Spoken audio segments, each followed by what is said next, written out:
The thing nobody tells you about meeting your boyfriend's identical twin for the first time is that your nervous system doesn't know the difference. My palms were slightly damp as Aaron and I pulled up to the Harlow Foundation Gala, the kind of black tie event held in one of Chicago's grand hotels, the kind with ice sculptures and open bars and silent auction items priced at what I made in 3 months. The kind of event where you stand very straight and make sure your laugh doesn't come out too loud. Aaron had been preparing me for 2 weeks. His father, Walter, who'd built Harlow Industries from a small commercial development firm into a Midwestern empire, spanning real estate, logistics, and several other things Aaron got vague about when I asked. His mother, Constance, who'd grown up old Chicago money and had opinions about everything from property values to the correct thread count for guest towels. His sister Paige, a corporate attorney who read people the way she read briefs, efficiently and without mercy. His younger brother Miles, still in his MBA program, and somehow the loudest person in any room he entered. And then there was the other one. Asher handles the investment side, Aaron said, his voice going to that very careful, very neutral place it only went when something mattered. Acquisitions, the deal's that. A pause, like he was choosing words from a limited menu. The side of the business I stepped away from. I asked what that meant. It means he's good at finding value in things other people have written off. Aaron kept his eyes on the road. And he's patient about it. He said it like a warning. I filed it and moved on. I'd spent 6 years in urban landscape design, negotiating with city planners, aldermen, construction crews, and clients who wanted a fully realized public green space on a budget that barely covered the gravel. One complicated man at a family charity event seemed manageable. I was wrong about so many things that night. The ballroom was everything I'd expected, and somehow still more than I was ready for.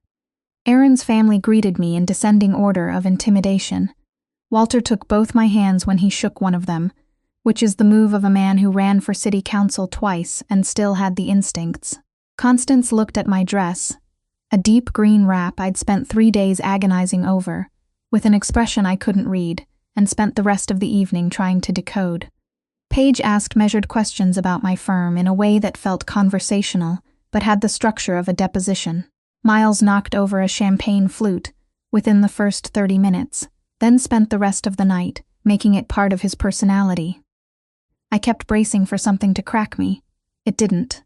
Aaron stayed close, his hand finding the small of my back every time a conversation turned complicated, and between the two of us we had a silent agreement. When the noise got to be too much, I found him, squeezed his hand twice. He'd squeeze back 3 times, safe. Still here, okay. 4 months in, and we'd built a whole language out of small gestures. 2 hours into the gala, he leaned close. I'm going to grab us drinks. The East Bar has the actual good stuff. He kissed my temple. 10 minutes, you're doing great. He disappeared into the crowd. I stood near the tall windows overlooking the Chicago River, watching the lights move on the water, trying to hold myself steady. The Harlow family moved through events like this the way they moved through their offices, like the space had been built to accommodate them. I was still figuring out where I stood in relation to all of it. I saw him about 7 minutes later. Or I thought I did. The figure was standing near the far windows, slightly separate from the nearest cluster of guests, watching the room. Same dark jacket as Aaron's. Same set of the shoulders.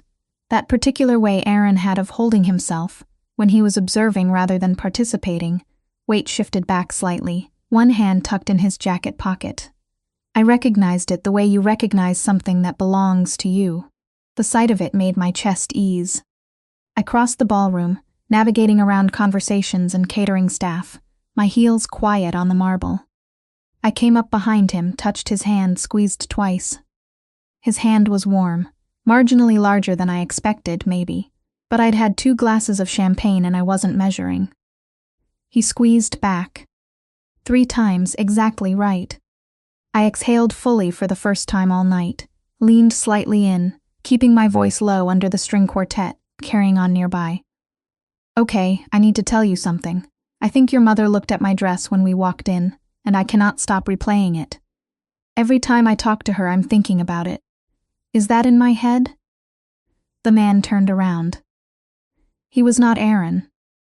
He was Aaron completely and entirely, the same face, same jaw, same dark eyes. But the expression in those eyes was nothing I had ever seen on Aaron's face. It was precise and absolutely still, and quietly amused in a way that had no warmth in it at all, or rather, a different kind of warmth. The kind that doesn't comfort you so much as hold your attention. "She doesn't hate your dress," he said. His voice was a fraction lower than Aaron's, or I imagined it was. "She's impressed. In this family, those two things can look identical from the outside." I made a sound that was not language. "You were looking for my brother." Flat statement, no question mark. I took a step back. My hand was still near his and I pulled it away. "You squeezed back." Something moved at the corner of his mouth. Not quite a smile, the suggestion of one, force of habit. "That is not a normal reflex." "No," he agreed, his eyes moving across my face with an unhurried attention that I felt like a hand on my arm. "It isn't." I found my composure somewhere underneath the embarrassment and assembled it quickly. "I'm so sorry. I'm Mara. I'm with Aaron, I know." He held out his hand. Formal, deliberate, a reset. "Asher Harlow." I shook it. He held my hand for exactly 1 beat longer than the gesture required before releasing it. "Mara," he said, "just my name." But the way he said it, like he was making a note of something, sent a current through me that I had no interest in examining.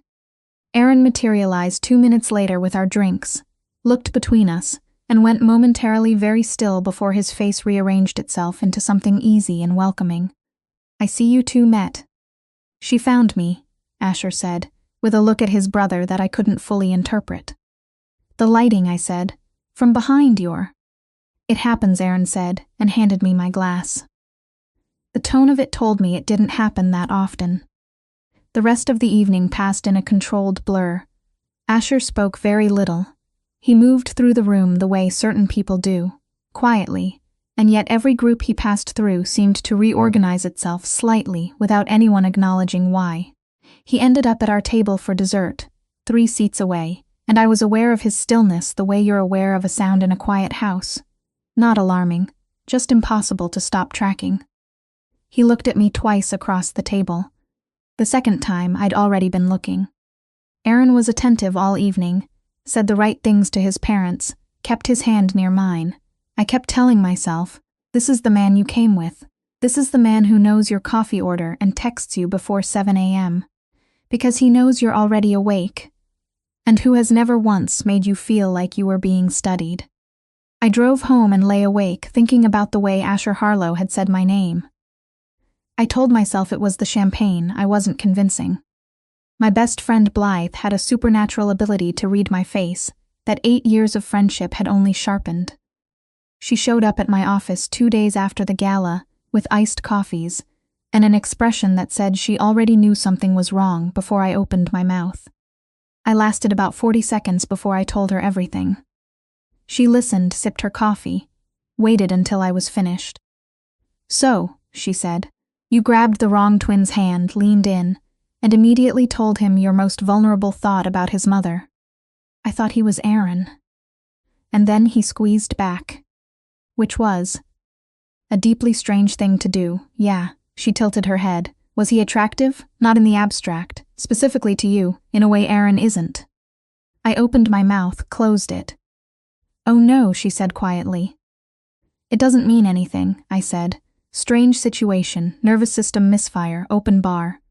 Aaron is stable and kind, and has never played a single game with me, which is genuinely rare, and I'm not giving that up over one weird moment at a gala."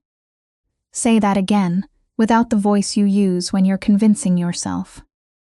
I threw a pen at her. She moved it out of the way before it reached her. "I'm just saying be careful," she said. "Twins are complicated enough. Twins where one of them runs the investment side of a family empire that Aaron clearly doesn't want to talk about in any detail. That's a different level of complicated. The problem with trying to keep your distance from someone is that it requires you to think about them constantly in order to do it successfully. 3 weeks.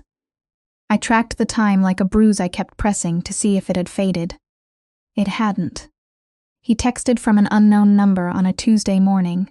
"The Northside Greenway, the Meridian parcels. There's a rezoning issue coming up before City Council. You should know before your client does. I stared at it for a long time. The information was specific and accurate, and it would have been a bad client call if I'd been blindsided. I saved the number and didn't respond. You're welcome, came the follow-up, 4 days later. I have your contact from the gala sign-in. Apologies for the informality. I didn't respond to that one either. But I didn't delete either message. I noticed that. It felt significant in a way I didn't want to examine. The second time I saw him alone was at a Chicago Architecture Foundation luncheon, 6 weeks after the gala. Harlow Industries was announcing a sponsorship. My firm had a seat at the table for a green space initiative we'd partnered on.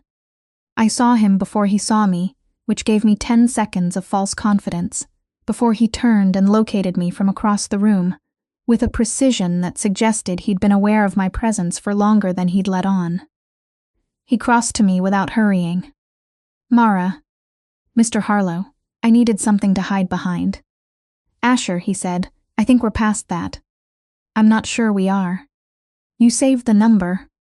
No response, that was enough. Have lunch with me, he said. One conversation. There are things you should understand about my family, about what you're walking into with Aaron, and I'd rather you hear them from me directly than piece them together later. It was the kind of offer I couldn't logically refuse. I told myself that's why I said yes. We sat in a corner of the hotel restaurant, and he talked, and what struck me most was how little he flattered himself. He told me the shape of his family's business without making it glamorous, told me what Aaron had chosen and why, told me what he had chosen and why, with the matter-of-fact quality of someone who'd long since made peace with the accounting of his own decisions. Do you regret it? I asked. Staying in the middle of it instead of stepping back like Aaron did? No. Regret requires believing there was a better option. I made the choice I could live with. That's not the same as making the right choice. He looked at me for a moment that went on a beat longer than conversation required. No, he said. It isn't. You're right. I hadn't expected him to agree. I wasn't sure what I'd expected. Why are you telling me all of this? I said. Because Aaron has never brought someone to a family event before. That means you matter to him. And because... He stopped, started over. Because I've been thinking about you since the night you grabbed my hand and told me in confidence that my mother's expression was keeping you up at night. And I'd rather be honest about that than manage it quietly and have you find out later. That honesty landed in the center of my chest and sat there like a warm coal, uncomfortable, impossible to ignore. Asher, I'm not asking you to do anything. I'm asking you to stop lying to yourself. That's all. He picked up his coffee. In my experience, that's usually the hardest part. I went back to my office and stared at a site plan for half an hour, without processing a single line. Aaron noticed the shift. He was perceptive that way, not controlling, not accusatory, just quietly attuned. He called on a Thursday evening and asked if something was wrong, and I said no, and the word tasted like a small betrayal. It's Asher, he said finally. A statement, not a question. Something in it that was exhausted rather than angry. Nothing has happened, I said. True, and also insufficient. Something is happening. Aaron's voice was careful and tired. I've watched my whole life. He sees something he wants and he's patient about it, and eventually, he stopped. I'm not blaming you. I just need you to see it clearly. Make a real decision, not one that happens to you while you're looking somewhere else. He was being scrupulously fair, and the fairness of it made everything worse. Do you love me? He asked quietly. The silence answered. He gave me 1 week. Blythe showed up at the Northside project site on day 4 with cold brew and no patience for further deliberation. You look awful, she said. Thank you. What is left to think about, Mara? Genuinely, list the open questions. Whether I'm a person who blows up a good relationship because someone interesting looked at me. That's not what this is, and you know it. She sat next to me on the concrete barrier. Aaron is good. He's really genuinely good. But you are not in love with him, and you've known that for longer than you've been willing to admit. Staying isn't loyalty. It's just comfortable. She was right. I'd known she was going to be right before she opened her mouth. Aaron deserves someone who isn't dividing herself, I said. Then stop dividing yourself, she said, for his sake and yours. I called Asher at 8 that evening. He came to my apartment. I made coffee for something to do with my hands. He sat at my kitchen counter and looked at me with that complete attention he always brought to a room. The world slightly out of focus around whoever or whatever he'd decided to actually see. I don't know what this makes me, I said. Human, he said, the specific kind that fights herself longer than necessary before deciding to stop. Aaron is going to be hurt. Yes. Your family is going to have opinions. Yes. And you are, I gestured vaguely in his direction, complicated, in ways I don't fully understand yet. Accurate. He reached across the counter and covered my hand with his. Mara, I'm not going to tell you what to choose, but I'm going to ask you one thing. Okay. When you're with Aaron, do you feel like yourself? Or do you feel like the version of yourself that's easiest for someone else to be around? I looked at his hand over mine. The truth was that I'd been performing a very convincing version of contentment for months, and I'd only understood that I was performing. When the performance cracked the night, a stranger turned around at a gala, and nothing about his face was strange at all. Sparrow, he said quietly. I looked up. What? You build things. Parks, greenways, little pockets of life where the city keeps trying to pave everything flat. Small and deliberate and harder to maintain than anyone gives you credit for. The corner of his mouth moved. Sparrow. Something about it broke me open in the best possible way. I hadn't expected him to be able to do that. This is a terrible idea, I said. Probably. You're the kind of person who plays 4 moves ahead.